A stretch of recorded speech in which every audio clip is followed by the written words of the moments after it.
did this happen? How did this happen? It started with a thought that why are we treated unequally? Why are we treated unfairly? And why is this happening to us? This thought in certain minds created a revolution. This thought made them think, made them act, and they revolted. They acted against all the differences, and they empowered themselves and they empowered the others that were there along with them, and they hold each other's hand, and today that is the result that we see. The one name that always strikes my mind is that of Savitribai Phule. She was an activist working in Maharashtra, and she was working for girl education. That time the conditions were like the girl was not allowed to go to schools, and she was the first woman teacher, and she said she was educated by her husband, and she said now it's my duty to educate all the other girls. So she started to go to a school to teach. So everyone was against her. She was ostracized. She was thrown out of the society. People used to curse her whenever she used to go to school. So people used to throw cow dung at her. People used to pelt stones at her. You know what? She was never disheartened. She always used to carry 2 saris in her bag. Even if you throw cow dung at me, I'll change, and then I'll continue my teaching my children. So that is the spirit she started with, and the result that we see today is we don't have to fight for children's education. So this is what we have to learn from our past, that the challenges that we face today are not over. I was a girl child, today I'm a woman with some achievements at my end. So today the challenges are different.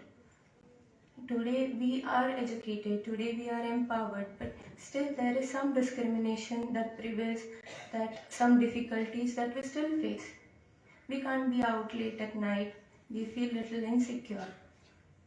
We are little discriminated at home when parents say ki jaldi ghar aa jana, be home on time, just be safe. My dad was reluctant to send me to Delhi to prepare for UPSC because अकेली कैसे रहोगे, and Delhi is not safe. And even people, when I started preparing for UPSC, there were people who told me IAS बन के किसी और state में काम करना पड़ेगा, and there's a lot of pressure, you're a girl, how will you be able to handle it, and कैसे कर सकते हो, better है PG कर लो, settle हो जाओ. All these things, it shows that the discrimination has not ended. It is still there, though in different forms. The challenges are there today, but in different forms. So I want to urge every one of you present here to fight these challenges, to empower them, to go ahead of them, and so that the tomorrow's society thanks us for not facing these challenges in future. And this cannot happen on an individual basis. I might revolt, people might think I am a rebel, they might ignore. The thing is, I need support.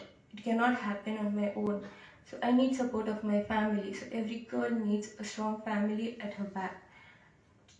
Whenever a girl is attempting to do something which is good, parents should always support. They should be the supporting hand, not the prohibiting hand.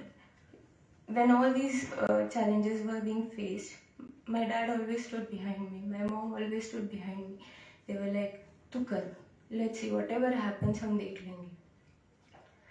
Even my mom was so strong-willed. She said, कि I have 2 brothers. She said, एक बार ना मेरा लड़का नहीं सीखा तो भी चलेगा. My girl should be independent. My girl should be strong. My girl should be brave. So she always wanted that. So this is what family should always be behind your girls. Support your daughter, support your wife, support the women in your family. And society should also aspire to make women equal with the men. We are not asking for superiority. We are not asking for a higher pedestal. We are asking for equality. We are asking for equal rights. And I think that is what feminism is about.